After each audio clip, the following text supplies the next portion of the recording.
A paz do Senhor, eu quero lhe dar as boas-vindas a este comentário da lição da Escola Bíblica Dominical. Desta vez iremos comentar a lição de número 3 deste terceiro trimestre de 2019, lição que tem como assunto a mordomia da alma e do espírito. Eu sou o evangelista Júnior Mendes, você está no canal ev.Júnior Mendes, e se ainda não é inscrito no canal, eu quero pedir que você se inscreva e que também você ative o sininho para ser notificado todas as vezes que nós postarmos vídeos. Se você gostar deste comentário e quiser curtir no final, compartilhar com seus amigos nas mídias sociais, também deixar o seu comentário, isso é muito importante para nós.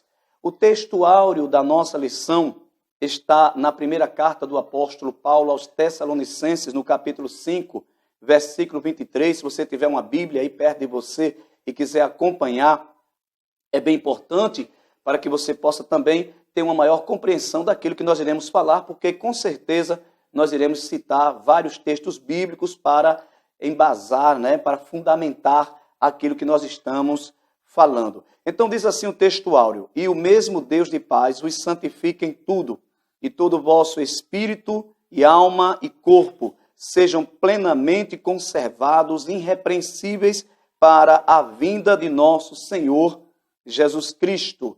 E a verdade prática diz: ao lado do corpo, a alma e o espírito devem estar preparados para a vinda do Senhor Jesus Cristo.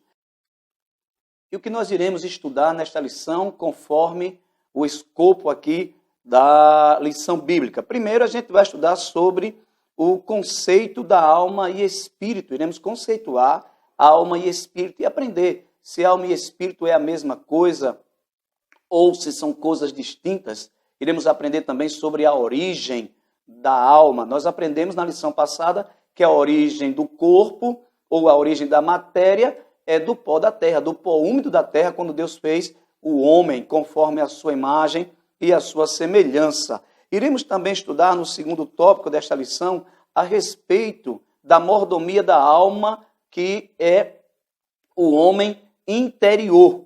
E, por fim, iremos estudar sobre a mordomia do espírito. Mas por que nós devemos estudar sobre isto? E também por que é preciso exercitar a mordomia da alma e do espírito? Bom, primeiro porque, assim como o nosso corpo não pertence a nós, a Bíblia diz que o corpo é do Senhor, logo o corpo pertence ao Senhor. Da mesma forma, a alma e o espírito também não pertencem a nós. Pois veja o que diz o texto que está em Eclesiastes, capítulo 12, versículo 7. E o pó volte à terra como era, e o espírito volte a Deus que o deu. Esse texto certamente está relatando ou mostrando o momento da morte em que uma pessoa morre, o seu corpo volta ao pó da terra, volta para a sua originalidade, enquanto a sua alma e o seu espírito,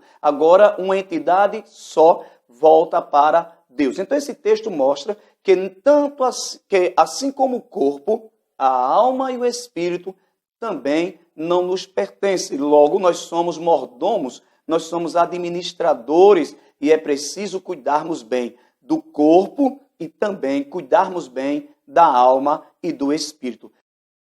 Dito isto, vamos saber o que a Bíblia diz a respeito da alma e do espírito. Como podemos definir alma e espírito à luz do texto sagrado? O texto que está em Êxodo, no capítulo 1 e no versículo 5, diz que todas as almas, pois, que descenderam de Jacó foram 70 almas. Veja, esse texto aqui está colocando a palavra alma para identificar a quantidade de pessoas que compunham a família de Jacó.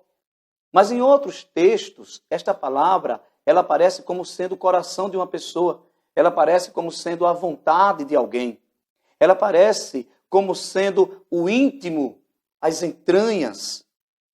Até mesmo a palavra é empregada para definir ou para designar os lombos, o fígado, os rins. tudo aquilo que é sondado, ou é que é possível ser sondado pelo Senhor. A palavra hebraica usada para a alma é nefesh. Ela acontece ou ocorre 755 vezes no Antigo Testamento hebraico e, como já podemos ver, tem vários significados. Em algumas ocasiões significa a própria vida, o próprio eu, a própria pessoa, a personalidade de uma pessoa para expressar a sua vontade, os desejos de alguém, os apetites do ser humano em todas as áreas. Então veja, a variedade que existe para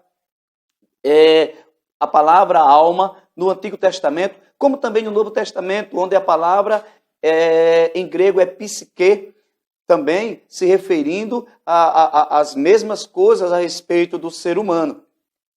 O texto de Levítico, no capítulo 17, versículo 10 a 15, o escritor da lição, ele toma esse texto para exatamente fazer essa explicação a respeito da alma. E ele diz o seguinte: contra aquela alma que comer sangue, eu porei a minha face e o extirparei do seu povo. Este é o versículo 10 do capítulo 17 de Levítico. E aqui, alma significa a própria pessoa, o próprio povo. Ainda no versículo 11 diz assim: porque a alma da carne está no sangue. Nesse sentido, alma significa a vida do corpo, dizendo que a alma da carne está no sangue, está nos tecidos, que são alimentados pelo sangue. Mais adiante diz: nenhuma alma dentre vós comerá sangue, em que a alma refere-se à pessoa, ou à ação de uma pessoa. No versículo 14 diz: a alma de toda a carne, o seu sangue é pela sua alma. Nessa passagem, a gente vemos a referência à vida de toda a carne e que o sangue seria derramado pela vida do transgressor. Aqui, sangue apontando para a própria vida, apontando para a própria alma. No Novo Testamento, nós temos um texto onde Jesus, em certa ocasião, disse que aquele que quiser salvar a sua vida, perdê-la-á, e quem perder a sua vida por amor de mim, disse Jesus, achá-la-á. Em algumas versões, onde tem vida, aparece alma. Aquele que quiser ganhar a sua alma, perdê-la-á. Mas aquele que perder a sua vida ou a sua alma por amor de mim, achá-la-á. Então, do ponto de vista teológico, a alma é a sede das emoções e dos sentimentos. Sim, observe, Jesus, próximo à sua morte, ele expressou-se com as seguintes palavras: a minha alma está profundamente triste até a morte, conforme está em Marcos capítulo 14, versículo 34. O salmista, no Salmo 42, versículo 1 e 2, ele exclamou dizendo assim: assim como o cervo brama pelas correntes das águas, assim suspira a minha alma por ti, ó Deus. A minha alma tem sede de Deus, do Deus vivo. Quando entrarei, me apresentarei ante a face de Deus. Veja, o salmista agora nesse texto, ele já expressa o desejo da alma, a vontade da alma, a busca da alma, a ansiedade da alma por Deus. Fundamentando ainda mais este assunto e tomando como base aquilo que o escritor da lição, o pastor Elinaldo Renovato, ele diz no seu livro, ele diz o seguinte: a alma comunica-se com o exterior do ser através do corpo. Então, o que ele está dizendo aqui é que nós expressamos as nossas expressões de tristeza, de alegria, de angústia, de motivações, de emoções, ou seja, tudo que o corpo expressa é proveniente da alma. Então, a alma utiliza-se do corpo para poder se comunicar com o mundo exterior. No entanto, ela se utiliza do Espírito, ou é através do Espírito que ela comunica-se com Deus. E o Dr. Stanley Horton, a respeito desse assunto, no livro que nós já citamos aqui, ele diz o seguinte: a alma sobrevive à morte, porque é energizada pelo Espírito, mas a alma e o Espírito são inseparáveis, porque o Espírito está entretecido na própria textura da alma, são fundidos e caldeados numa só substância. Está dizendo que não se separa, não se pode separar alma e espírito. Por isso o texto que nós lemos de Eclesiastes, quando diz que quando morre o espírito volta a Deus, o pó vai para a terra, mas o espírito volta a Deus, não é preciso citar ali a alma, porque subentende-se que está junto numa entidade só, tanto o espírito como a alma. Então, não se pode separar a alma do espírito. E o que a Bíblia diz a respeito do espírito do homem?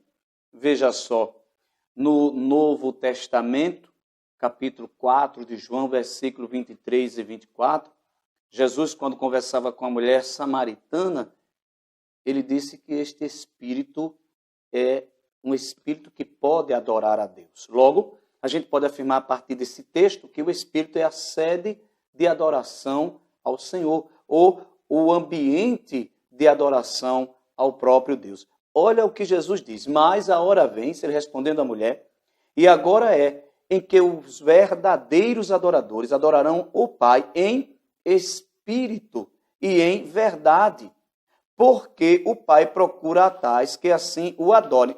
Jesus, inclusive, está dizendo que esta é a verdadeira adoração.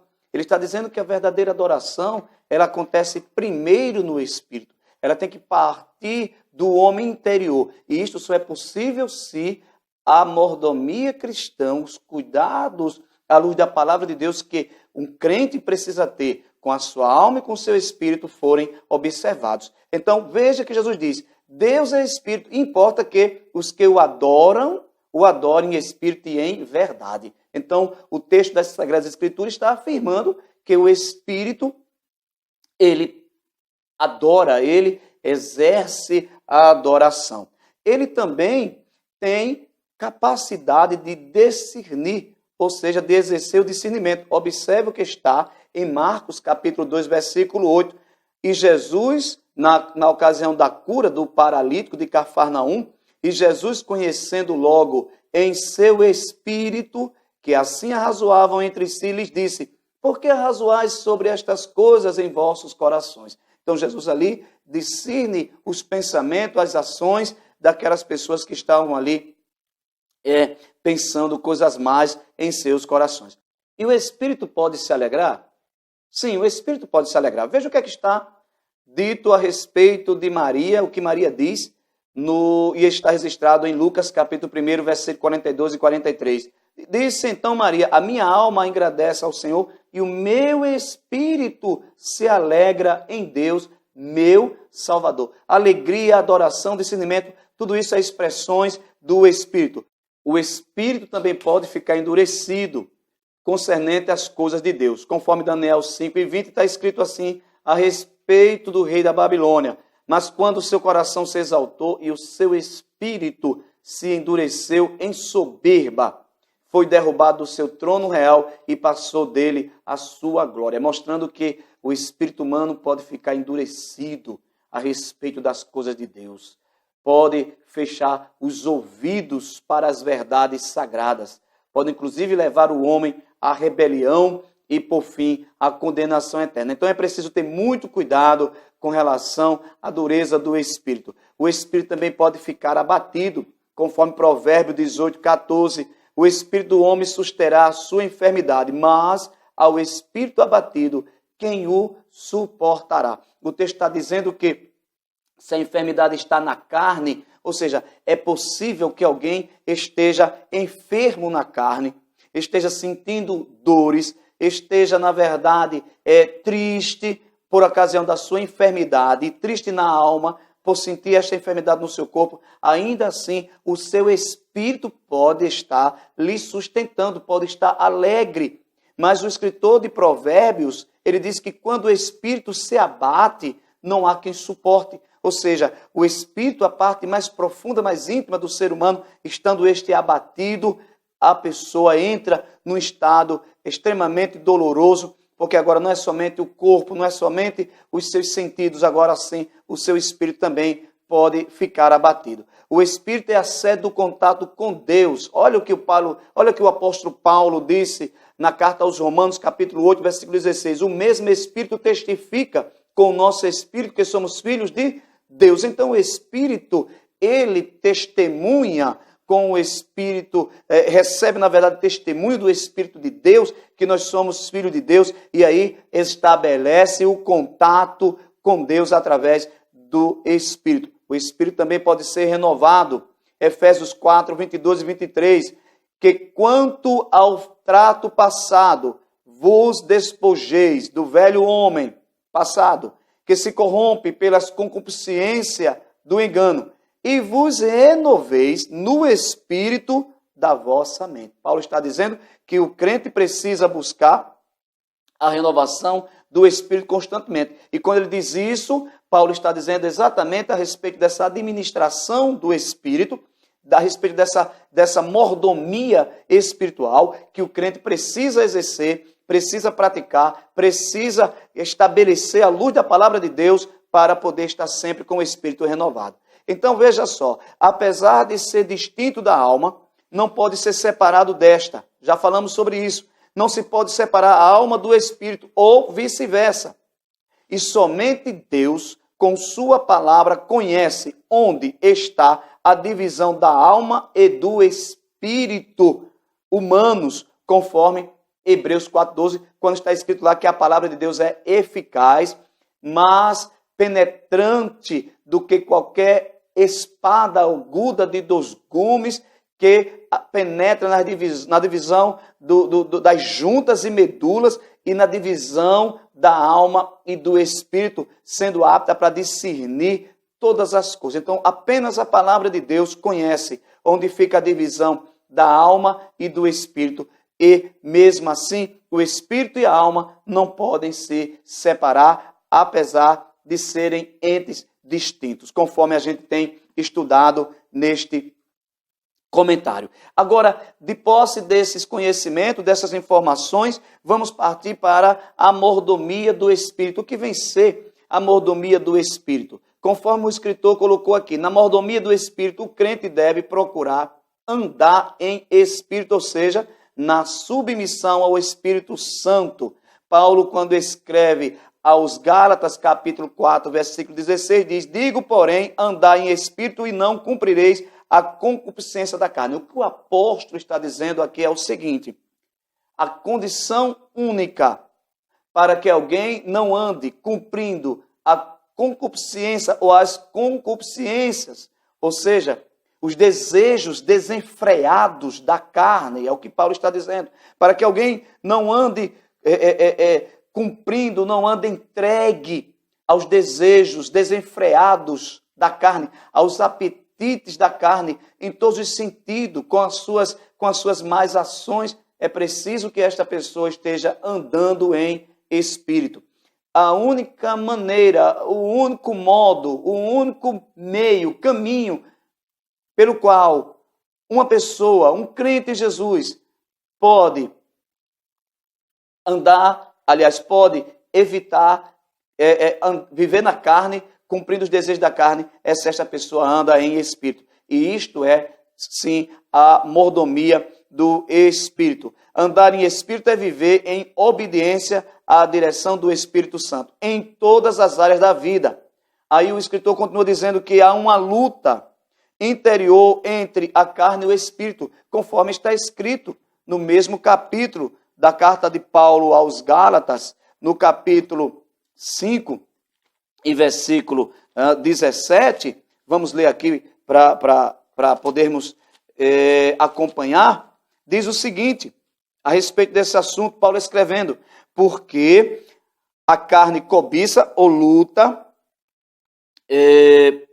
contra o Espírito, e o Espírito contra a carne, e este se opõe, ou este opõe-se um ao outro, para que não façais o que quereis. Então, a Bíblia está dizendo que existe uma luta, existe uma batalha entre a natureza humana. Carne aqui não é o corpo, não é a matéria, de maneira nenhuma. Carne aqui, Paulo está se referindo à natureza humana, a natureza caída, o homem interior caído, o homem que caiu por ocasião do pecado dos nossos primeiros pais, o homem que está destituído da glória de Deus. Paulo está dizendo, esta natureza, ela está a todo tempo militando contra o espírito, ela está a todo tempo querendo fazer a vontade da carne, ou seja, os seus desejos más, conforme está escrito lá no Evangelho de Mateus, no capítulo 15,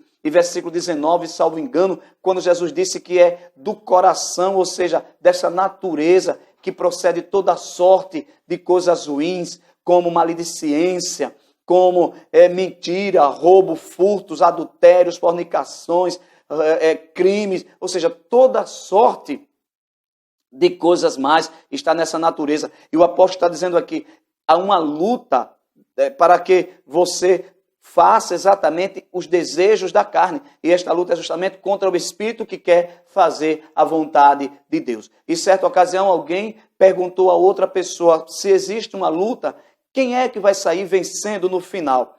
A pessoa lhe deu uma resposta muito sábia. Ela disse o seguinte, vai vencer esta guerra aquela parte que você melhor alimentar. Ou seja, se alguém anda alimentando a carne, certamente vai viver na carne, vai viver em desobediência, vai viver em desagrado, pecando contra Deus. Mas se alguém alimenta o seu espírito na comunhão com Deus, na obediência da sua palavra, na vida de oração, de reflexão, de meditação, de aplicar na sua própria vida a vontade de Deus, certamente o seu espírito estará fortalecido. Isto é mordomia do espírito. Aí, continuando, diz assim, mais uma vez, guiados pelo Espírito Santo, não estamos sobre a escravidão da carne, conforme o versículo 18, mas se sois guiado pelo Espírito, não estais debaixo da lei. Ou seja, se o Espírito está nos guiando, se o Espírito guia uma pessoa, esta pessoa não está debaixo da escravidão da carne, não vive fazendo os desejos da carne.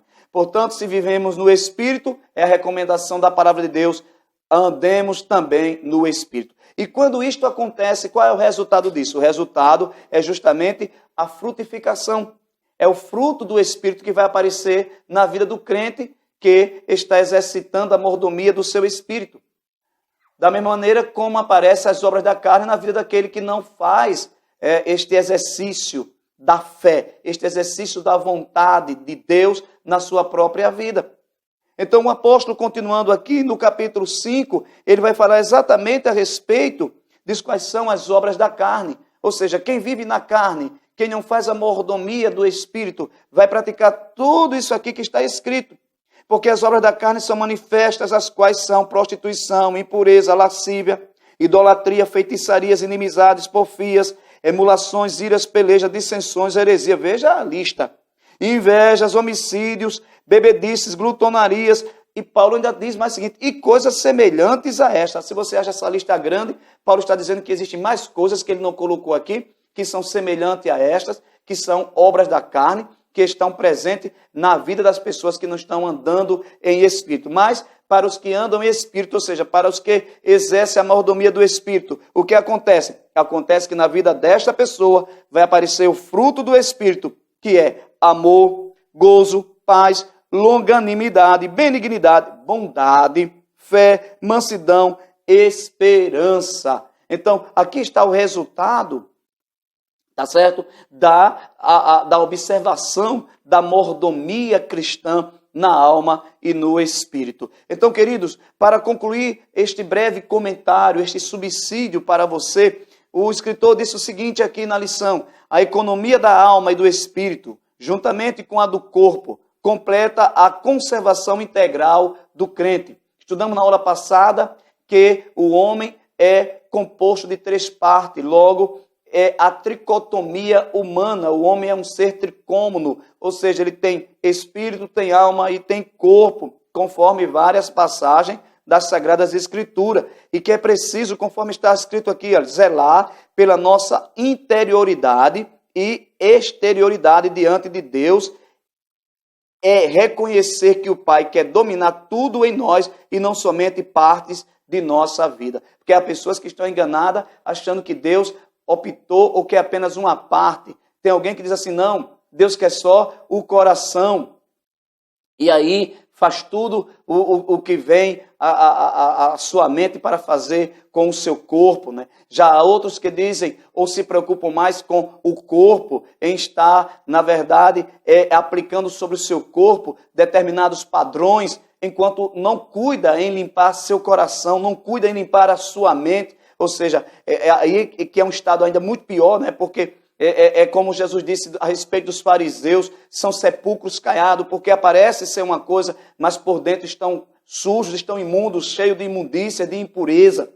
Então a tricotomia humana que apresenta o homem como um ser completo, sendo composto de espírito, alma e corpo, exige também que a mordomia seja aplicada completamente, tanto no corpo, quanto na alma, quanto no espírito. É preciso cuidarmos do nosso coração, é preciso cuidarmos das nossas emoções, é preciso cuidarmos da nossa mente, sim, daquilo que nós permitimos entrar nos nossos pensamentos. Alguém disse com muita sabedoria, tudo aquilo que você pensa por muito tempo, uma hora acaba se exteriorizando, ou seja, acaba aparecendo na sua vida. Paulo, escrevendo aos Filipenses, ainda a respeito deste assunto, né?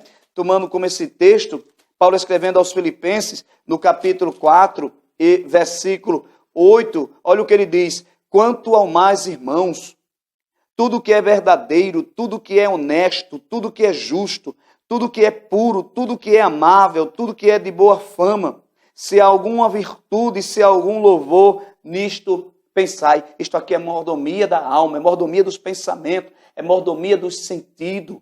Sim, nisto pensai. O apóstolo dá uma relação de virtude, de coisas virtuosas, das quais nós deveríamos estar sempre ocupando o nosso pensamento, colocando o nosso coração aqui, e somente assim poderemos agradar a Deus. Ele continua, o que também aprendeste, e recebeste, e ouviste, e viste em mim, isso fazei, e o Deus de paz será convosco. Aí o apóstolo Paulo agora já se coloca como alguém que observa tudo isto que ele aplicou para os irmãos de Filipos, ou que ele disse para que os irmãos de Filipos observassem. Então, meu querido irmão, minha querida irmã, meu amigo, minha amiga que está ouvindo este comentário, esta é a vontade de Deus. Continuando aqui na nossa conclusão, por isso sinta-se encorajado, este é o propósito da lição, a expressar Cristo como seu Salvador, esteja nele, seja santo, para isso Deus nos chamou. Então, podemos sim, é possível sim, é bíblico, é vontade de Deus que nós sejamos pessoas na qual aparece em nossa vida, apareça nas nossas ações, apareça no nosso dia a dia, apareça nos nossos relacionamentos, nos nossos tratos, fruto desta mordomia. E a Bíblia Sagrada nos diz e nos apresenta quais são estes frutos. Que Deus nos ajude, ajude a mim e ajude a você a acharmos nele, a buscarmos nele e encontrarmos nele. Porque Jesus disse assim, estais em mim e eu em vós, porque sem mim nada podereis fazer. Está escrito lá em João capítulo 15, versículo 3, versículo 4. Observe que Jesus colocou a condicionante, né? A condição. Você precisa primeiro estar em Cristo, para que Cristo esteja em você. E ele diz, porque se não for assim, você não pode fazer. Dissemos no começo que uma pessoa que não nasceu de novo não pode entender isto, não pode aplicar estas verdades na sua vida, porque ela não passou pelo novo nascimento. Mas todos quantos passaram pelo novo nascimento, sim, estão vivendo esta vida com Deus para a glória e para a honra de Deus. Que Deus abençoe ainda mais a sua vida em Cristo Jesus. Aqui os meus agradecimentos por você ficar conosco até agora neste comentário. Eu espero que você tenha sido edificado, tenha sido edificada enquanto pessoa, enquanto igreja, pela palavra de Deus, através deste comentário. Deus te abençoe e até o próximo comentário, em nome de Jesus.